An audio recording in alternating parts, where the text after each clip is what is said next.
don't want to say the game didn't really live up to the hype, but it wasn't as close as people were hoping it would be. You see the final score right there. A little bit of a blowout at the Garden in Boston. I mean, at this point, the Celtics look to be in complete control of this series just from game one.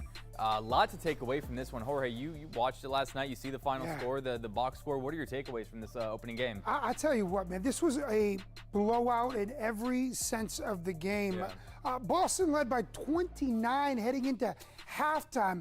Here are the two biggest takeaways that I got from this. Number one, Kristaps Porzingis is healthy. He looked everything positive and great. Finished with 26 and most importantly had those 3 blocks in that contest. So Kristaps Porzingis looks great. I know a lot of people had a question mark around that because he hadn't been playing since, I believe, April 29th. That was my big takeaway. And then my second takeaway was Kyrie just didn't show up, man. Listen, we knew it. We were talking about it on Monday. We knew that that was going to be a storyline going into this because he's going back to a place he played. Now, I did some television in Boston, and I'll tell you this. Boston fans are rabid. Whether they love you, they hate you, they will let you know. And Kyrie, I don't think, was ready for that. TD Garden literally lit up on Kyrie. And Kyrie did not do a thing. What he usually does, he distributes the ball very well. He has those floaters, those beautiful touches, this and that. That was nowhere to be seen, not only because of Porzingis, but I really think that TD Garden got in his head big time to finish with 12 points, only 2 dimes. He's the distributor, only 2 dimes. And 3 boards. Kyrie was nowhere to be found. Luka can't do everything. Luka finished with 30, but he can't do everything. Kyrie, I'm still looking for him. I mean, in Kyrie's world, the earth is flat, and so was his offense last night. I mean, the 2 assists, I think, is probably the most concerning thing looking at that. Wild. 6 for 19, the 12 points. It's an offense that's kind of built through him to be a facilitator and a distributor, like you said. So I think that's incredibly concerning. I think on the flip side, you look at Boston. Jason Tatum only had 16, but that's a team that's built to overcome one of its superstars having an off night. With Dallas, if Luka or Kyrie are off, they have no chance. But with Boston, I mean, it's like Thanos and the Infinity Gauntlet. They've got just so many superstars that can just snap their fingers and turn in a big game. I mean, I'm looking at the stats. Team high for the team was Jaylen Brown with 22. That's not a mega superstar performance, but everybody chipped in. Everybody did well. I mean, it's a team that right now, it's their series to lose. I'm not going to call it yet at this point, but I feel like if Dallas is going to get back into it, they need some help because when Boston is playing a complete game like they played last night, I don't see how Dallas is able to match up with them 1-to-1. 6 of the Boston Celtic players were finishing double figures last night. That should tell you right there that everybody is chipping in. To your point, Luka played well, 30 points for Luka. You're going to expect that from Luka, but that's it. Now, I will give P.J. Washington some credit. He finished with 14 and 8. He chipped in, but P.J. Washington can't be the guy that's helping out Luka. If he's your number 2 scoring option, it's not what you want. No, it's not. Now, I will say this. Kyrie is Kyrie. He is a great player. I think he will recalibrate. He will get in the mentality that he needs to get. And this, I'm not saying is going to go 7 games, but this will become a little bit more competitive. Now, the positive note locally here is what we were talking about on Monday. We're heading into an NBA Finals with Charles Lee, who's the next head coach of the Charlotte Hornets. He's on that bench, and that team is blowing out their opponent in Game 1 of the NBA Finals. That should get you to lick your chops and really start getting going. I mean, there's no better feeling than having a coach coming in off of a championship, and not just a championship, but from a program or a franchise, I should say, with the pedigree of Boston. I mean, how many banners have they hung up inside of the Garden? And so for him to kind of bring some of that, he's been with the team for multiple seasons at this point. He's going to bring some of that pedigree here. And I think for Hornets fans, they're kind of hoping for a quick wrap at this point. They're hoping for a sweep because as soon as they're hoisting the trophy up, it's going to be probably 48 hours later. He's here in Charlotte being introduced as the new head coach. And so the quicker you can get him in, the quicker you can get him assimilated with Brandon Miller, LaMelo. You get him kind of gelling with those guys. And I'm sure it's already been happening to a degree, but once he's 100% here in Charlotte, I think that's the sooner the better for Hornets fans. And I think in that regard, they got to be hoping that for the Charles Lee factor, and I think a lot of fans don't want to see P.J. Washington hold up the trophy. So I think they're hoping for a Boston win, but they're also really, really hoping for a Dallas loss on that side of things. In terms of competitiveness, I just hope we get 5 or 6 games, which I think is what the measuring stick is here. But after Game 1 and Kyrie man, I was blown away just like they were. Yeah. So yesterday we had the NBA Finals. Yesterday was also the last day of Panthers OTAs. Now we saw them on the field on Tuesday. We didn't have access to practice yesterday, but OTAs, organized team activities, officially wrapping up, and now we have our sights set on minicamp. But here we are talking about what we saw this week in minicamp here. A lot of things to keep an eye on.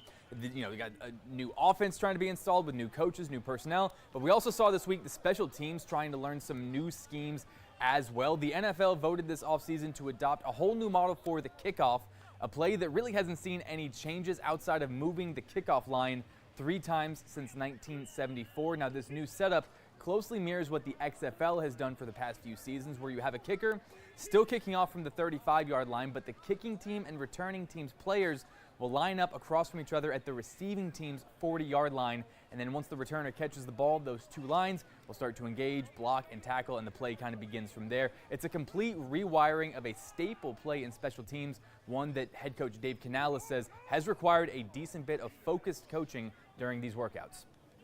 Yeah, this is really valuable time, to get the different looks, the ball landing in different parts of the landing zone, which is that goal line to the 20-yard line. So as we expect the ball to hit in different places, the critical part is the communication of the returners. There's 2 guys. Where is that ball kicked? And then everyone has to watch the ball because they're already starting kind of with a head start, the kickoff cover team, but it happens so fast. Guys are seeing how they have to engage their blocks pretty quickly. So we're just working on our setup points, following the trajectory of the ball. Is it a short kick? Is it a deep kick? And that kind of, basically determines what our setup point is, and then trying to stay on leverage for whatever the return might be. But right now it's really valuable for us to go through those things. We're watching a ton of film on because really there isn't a model like this. It's similar to what the XFL was doing, but there's so many different parts of what we're doing in little specific ways. So we're really trying to put those on film as best we can right now and try to learn from those. That's one thing I've really enjoyed from Coach Canales since he started talking with the media during these offseason workouts. He doesn't really give you a whole lot of generic coach speak, right? Like I felt like I learned a little something about kickoffs by hearing him talk about the differences and things like that. So that was just something I saw Tuesday that I thought was interesting, because you think about coaches, kickoff is kind of one of the most standard basic plays in football, and so you don't think about having to practice that too much.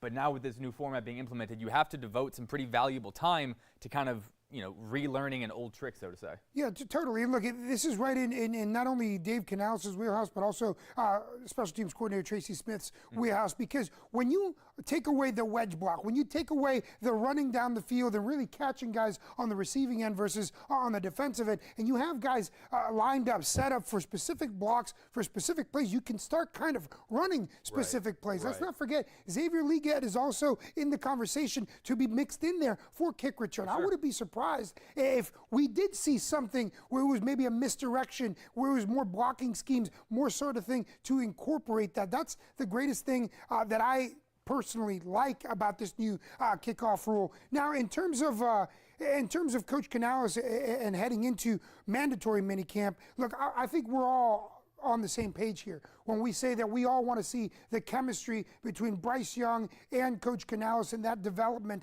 One huge storyline that I've been harping on from the get-go, it's not just the skill position players, it's that offensive line. Right. That offensive line is really going to start to translate into either more open windows for Bryce Young or not, weapons or not. Right. So that one, and then we talked about it, you mentioned it before, I jumped on it as well because I think it's a great conversation, and if we're talking about special teams, it's gotta be about the thicker kicker. The thicker kicker. And Eddie Pinheiro up against Harrison Mevis. Yep. That I'm excited to see that battle because Pinheiro is no scab. He's a great kicker.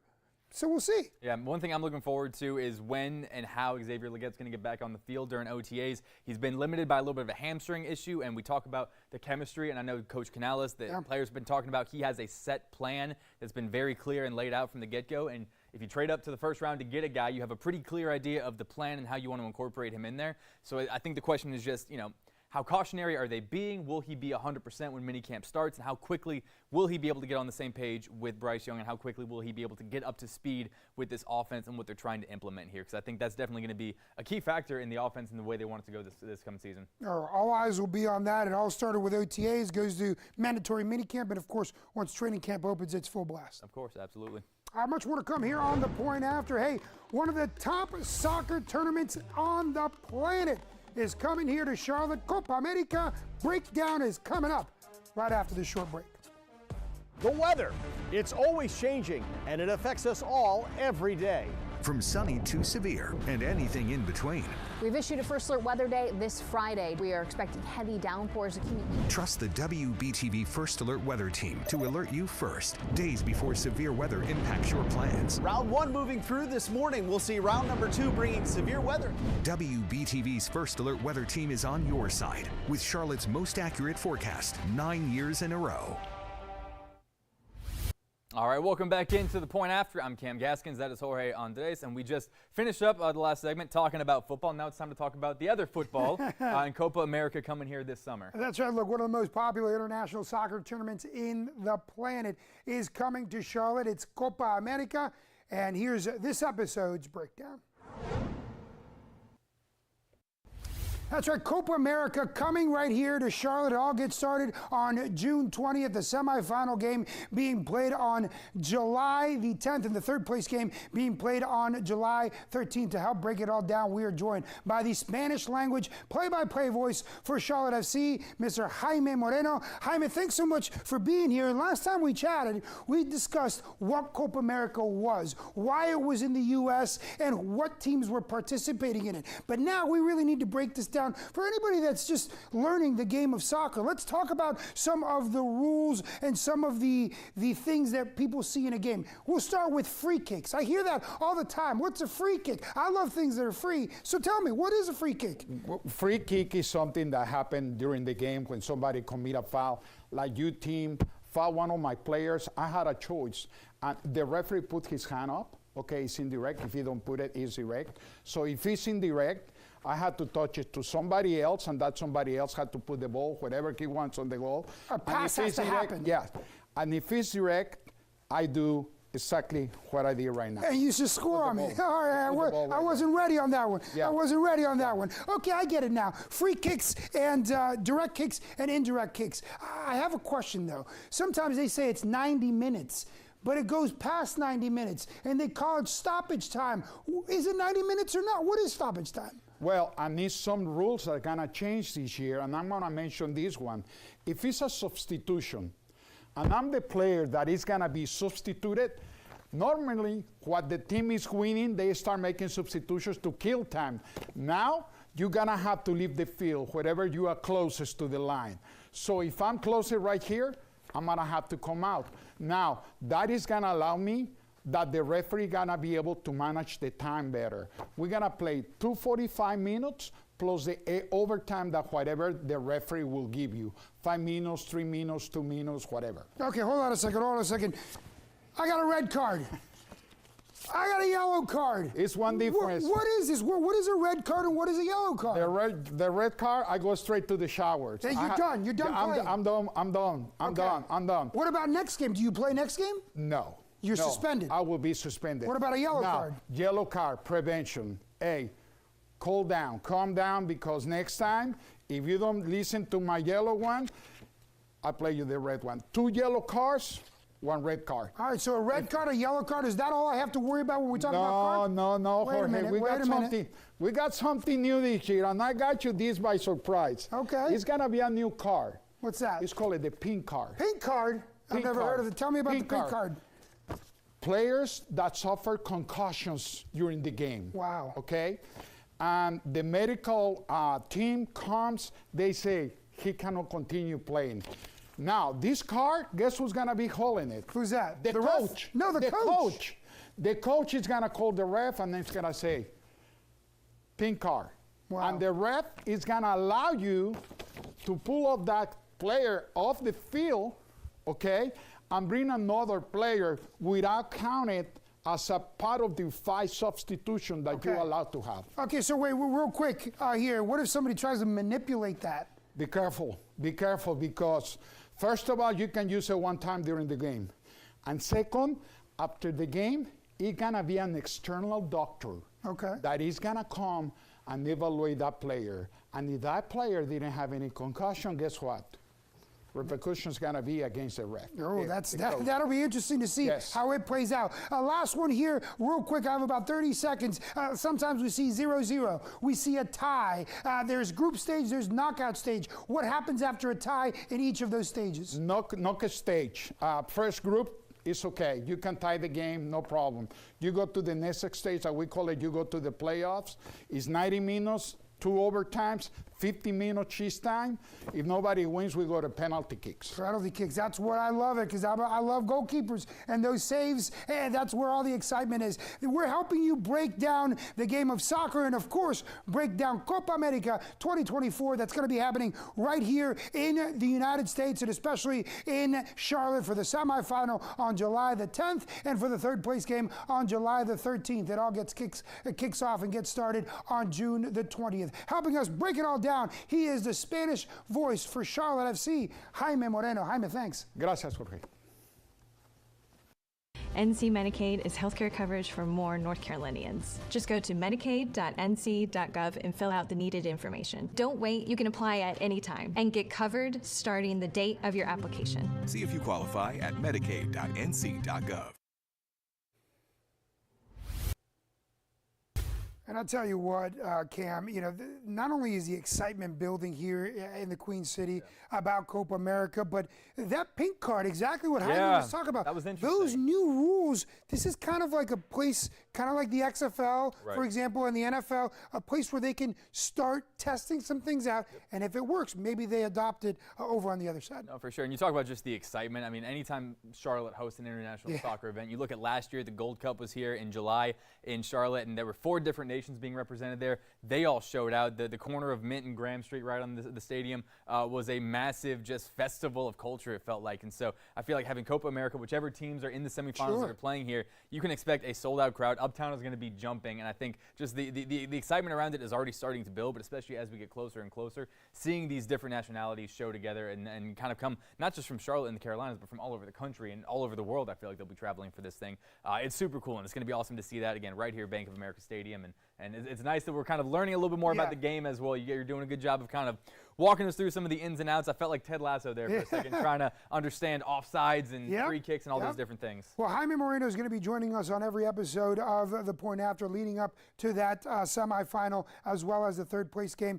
Each episode will be teaching a little bit more, not just about soccer, but he'll be teaching us about Copa America. And then, of course, once the tournament kicks off on the 20th, we'll be breaking down the top storylines of Copa America to see who ends up in Charlotte in the semi and then eventually in the final. Yeah, got to get started early as you're preparing for those games to be coming here. So super excited to see the rest of that series and learn more about soccer and Copa America as we go along. Well, before we wrap up here this afternoon, we're taking a sneak peek at a story that's going to be airing tonight on WBTV News at 5 involving a woman from Kings Mountain attempting to do something that is truly unbelievable. I sat down with her, talked through the story. I still can't believe this is happening. She is rowing in a boat from California all the way to Hawaii without stopping. Her name is Caitlin Piltzecker, and she is a part of a team of 3 women that will row nonstop for 2,800 miles, about 40 days across the Pacific Ocean. In this boat you see right here, it's about the size of a large conference room table, and they're taking it across the Pacific. So with this row, Piltzecker and her team are raising money for 2 charities in Hawaii, one that supports women in sports and one that supports survivors of domestic abuse. So 2 great causes behind this incredible row. Now here's the kicker.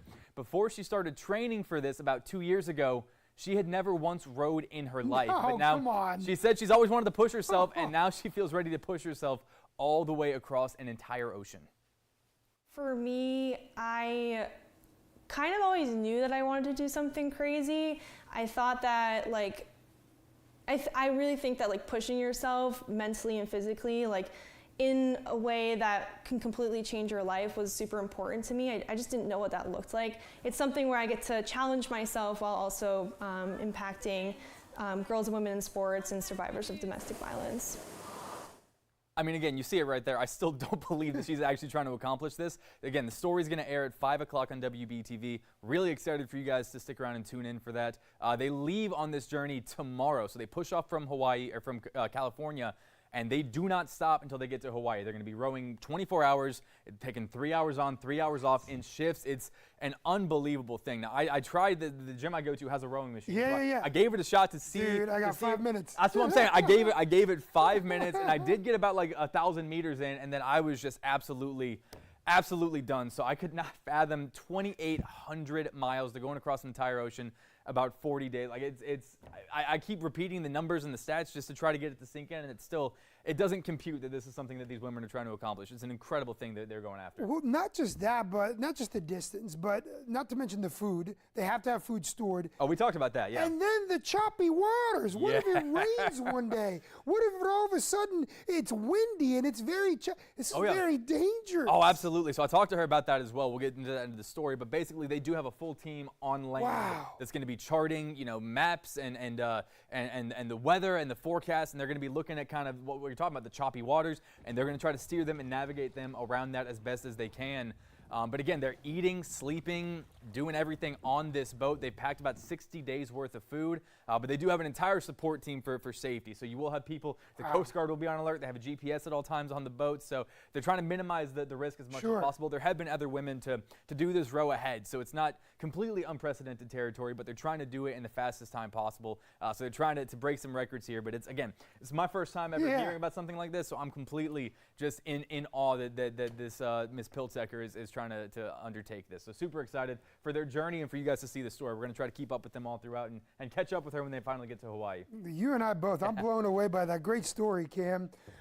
Folks, that's going to do it for this episode of The Point After. Don't forget you can catch The Point After every Monday and Friday, 1 p.m. Eastern Time. You can find us streaming on Apple TV, Fire TV, Roku Stick, and the WBTV News app. See you.